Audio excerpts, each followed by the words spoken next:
My name is Tiffany Barron. This is my case study of a 4th grade English language learner. The student I chose to use for my case study is Mary. Mary is a 9-year-old. She attends 4th grade at the K-8 school in Detroit, Michigan, where I work as a reading interventionist. Mary was born in the United States in Detroit, but her parents and her extended family that lives in Detroit were also born in West Africa, in Ivory Coast, Africa. At home and in all of her social functions outside of school, Mary speaks Mandingo. She's not literate in Mandingo, however. Interestingly, though, at school, Mary only speaks English. This is by directive of her parents. They have insisted that when she is at school, she will only communicate in English, even with other family members that attend the same school. Mary's family is Muslim, and Mary attends Arabic school every weekend, where she's learning how to read and write Arabic. Mary came to our school in 1st grade. She had no knowledge of the alphabet, no concepts of print, very, very, very few literacy skills at all. Now, after receiving reading intervention services for 3 years, Mary's reading at a 2nd grade level. She receives the reading intervention services as her only pull-out program because my school does not offer an ELL program for students. Reading intervention is the best thing that we can offer our ELL students. One thing I want to mention about looking at Mary as a speaker is that when I was analyzing the errors she made in her speech, I noticed that many of the same errors Mary was making are errors that students who speak African American vernacular English also make. So looking at the endings that Mary leaves off of words, some of the inconsistent negations that she uses, particularly when it comes to plural negations, are also errors that she's hearing when she's hearing English modeled for her in her environment. So it's hard to tell whether those errors are errors that Mary makes because she's an English language learner, or whether they're errors that are just her imitating the English that she's surrounded with, that's modeled for her. Mary's very proficient when it comes to questioning. I don't think anyone would ever notice that she was an English language learner if they only listened to the questions that she asks. She's a very good questioner. She does speak with an accent. It's not a very pronounced accent, but it's there. It's more of a lilt to her language. You can hear that the rhythm is a little different from a native speaker of English, but she's very proficient. I did notice that she has some phonemes that she doesn't use. For example, the TH consonant digraph comes out as a D sound when she's speaking. When I did the student oral language observation matrix in her class, I decided to also give a copy of that to her classroom teacher. And the classroom teacher and I both observed her independently and scored her. We met later to talk about it, and we were pretty consistent with the way that we marked her on the rubric. For comprehension, fluency, vocabulary, and pronunciation, the teacher and I both agreed that she received 4 out of 5. And the only area that we disagreed on was grammar. I felt like she deserved a 3 out of 5 on that. The teacher felt like she was a 4 out of 5. I felt like I heard some odd grammatical constructions when she was speaking. The classroom teacher did not hear that. But overall, Mary's student observation matrix scored a 19, which, according to their classifications, is a Phase 3 limited English proficient. As a writer, this sample makes it hard to get a clear picture of Mary's writing abilities. One reason for that is that Mary is a perfectionist, and she often will erase all of her writing and start over again. When you're dealing with time constraints, this often results in her submitting short writing pieces. Based on this writing, though, looking at it, I classified Mary's writing as in between a phonetic and a transitional stage. She did use phonics knowledge to spell unknown words, but she was also pretty consistent at using conventional spelling.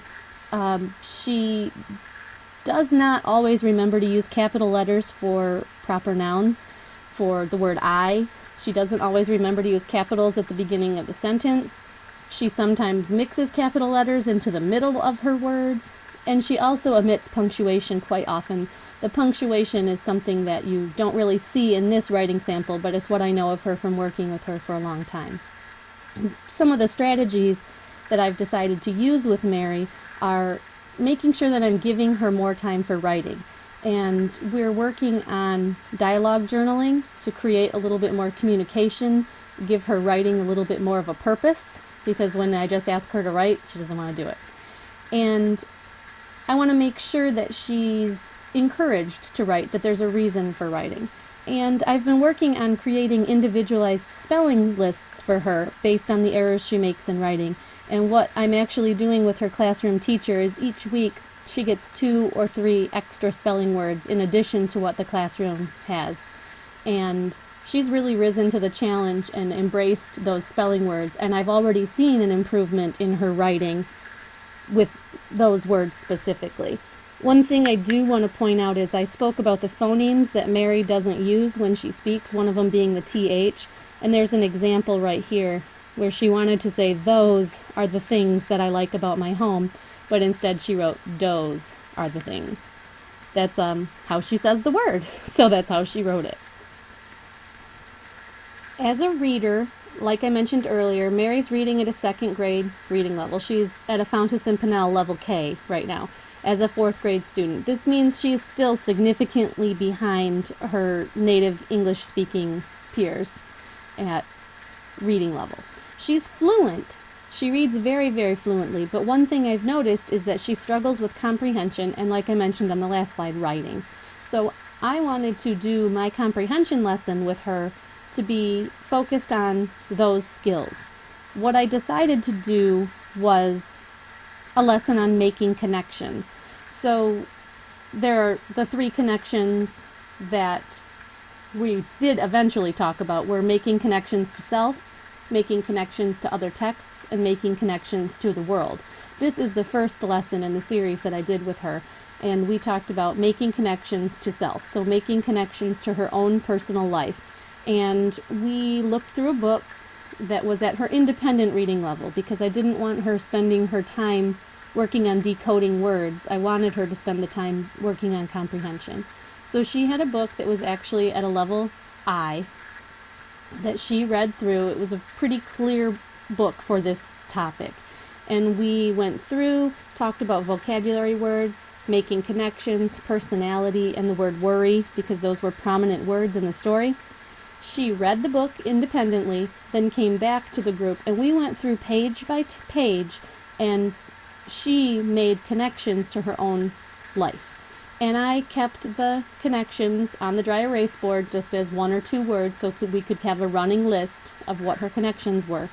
And after we were done going through the book, I sent her to write using that abbreviated list of connections, and she needed to turn those into complete sentences and then eventually into a paragraph of connections. It was amazing because Mary's comprehension of this text was higher than any text we've worked on really in the 3 years that I've been with her. She understood it so well, and the next day I gave her a short passage to read and asked her to tell me about it, and she immediately was able to make connections to herself without any assistance or guiding from me. So this lesson was very successful and definitely had an impact on her comprehension. I can't even begin to explain how much I learned from doing this case study on Mary and from this course in general. I had no idea about the sheltered instruction model for teaching. I had never heard of that, and because of that, I'd never used it. I see now that it makes such a difference when planning lessons for English language learners like Mary. In particular, the comprehensible input has been life-changing for the way that I plan my lessons. From Mary, I learned a lot about West African Muslim culture. She brought some food for me. She really opened up about her culture and her family. I feel kind of bad because I've worked with her for 3 years and I never thought to ask her about those things. So she was very willing and very open to sharing them, but no one had ever asked her before. So this exposure to her language and her culture and her family structure was really new to me, and it was very, very interesting. I learned a lot just from that.